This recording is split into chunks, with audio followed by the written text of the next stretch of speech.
ladies and gentlemen.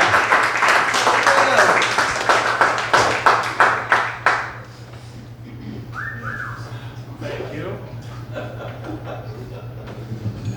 As you can tell, I dressed like a 35-year-old widow whose husband left them. It's pretty comfy though. So I have the unfortunate problem of being a people pleaser, and this causes me to lie a lot. Mainly, I say yes when I mean no. I had a friend ask me to go rock climbing, and I am deathly afraid of heights, but before I could say no, my need to be loved by everybody just spit out a yes from my mouth. Next thing you know, I'm 5 feet off the ground, knees are shaking, sweat's coming down my face, and I'm just screaming. I'm like, this is too high! This is too high! Need help moving? I gotcha. Feet need a rub? They look like they need it. Need me to hold a banner in a rally? I love group activities. And now you're in the front of a white supremacist rally. I think about how easily I could be abducted a lot, probably in not too normal amount. I do everything the same every week. I come here every Thursday. I go to work 5 days a week, and I just think it would be so easy to just look at me and figure out when I could be kidnapped. It's Friday, 11:30 p.m. after the gym. Too tired to fight. And then I think like maybe that would be kind of exciting for me. Like if my life was so boring, you could pinpoint the exact time again, 11:30 p.m. on Friday night at the gym. To kidnap me, I might need to mix it up a little bit. You think I'd throw the abductor off? They're like, hey, I'm here to get you. And you're like, sweet, adventure time. They're like, wait, no, never mind. Even as a child, I was like actively trying to get kidnapped. I went to a science fair with my dad, and I was holding his hand, and I went to point at something pretty cool, and then I grabbed his hand immediately again. We're walking around for 30 minutes, checking out the projects, and then I go to tell him something, and I look up, and I'm like, my dad doesn't have a beard. He definitely doesn't have a bowl cut. I don't think this is my dad. So in a panic, I lightly squeeze on his hand, and then I get to see the reaction of the man as he looks down and realizes he has been walking the wrong kid around for the past 30 minutes.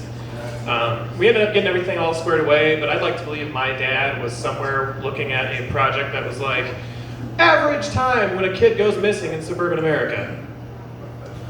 I'd like to think in those kinds of situations, like I would step up and be a hero, but I know with anecdotal proof that I would not.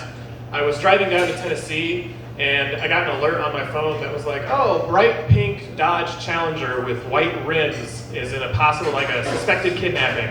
I'm like, oh, that's a very inconspicuous car to commit crimes in. And then I'm driving down, and lo and behold, 5 minutes later, I see a pink car with white rims just zip by me. And I'm like, all right, this is my moment. This is my chance. I'm gonna be the hero. So I pick up my phone, I put 911 in there, and I'm getting ready to hit the call button. And speaking of social anxiety, I then thought about why, like if I call 911, I'm gonna have to talk to somebody. And if I have to talk to somebody, they're gonna ask questions. If they ask questions, they're gonna want me to stay on the phone. So I hit the end button, put my phone down, and was like, it's someone else's problem. Checking the news, no bodies were found, so I'm hoping for the best.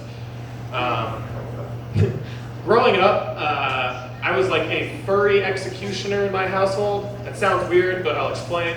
My dogs would always get a hold of animals and like toss them around until they couldn't walk anymore. And then they just toss them into the air and then catch them just gently enough not to kill them. So my mom would send me out because I was old enough and the least squeamish of the kids, and I would have to play Angel of Mercy. And I'd go out there with my executioner axe, my shovel, and I'd have to kill the animal. And then I'd have to take it and put it over the fence. And it usually went pretty smoothly, but when it stuck to the shovel, you'd have to worry about like, when it didn't, it kind of went over like a morbid ragdoll gracefully through the air.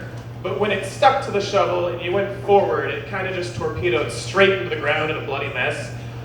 You get desensitized to shit real early when that happens. My name's John, that was it. You guys have a nice night.